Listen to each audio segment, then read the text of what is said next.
Yan guys. Yan, kain tayo. Ayan ang pagkain ko. Yan. Yan ang buto-buto. Yan guys. Yan. Yan, buto-buto ng lamb. Yan guys. Hinaluan ko lang siya ng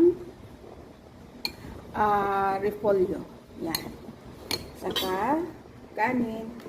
Ayan guys, kain tayo. Sarap guys.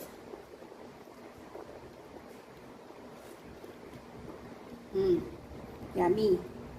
Sarap.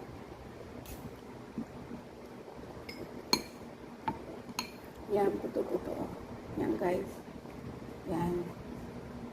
So, masarap siya.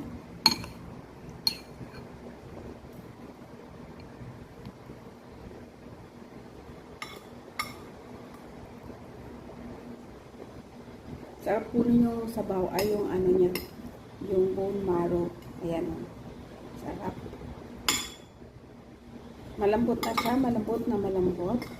Kasi pinakulang ko siya ng 45 minutes. Sarap ba?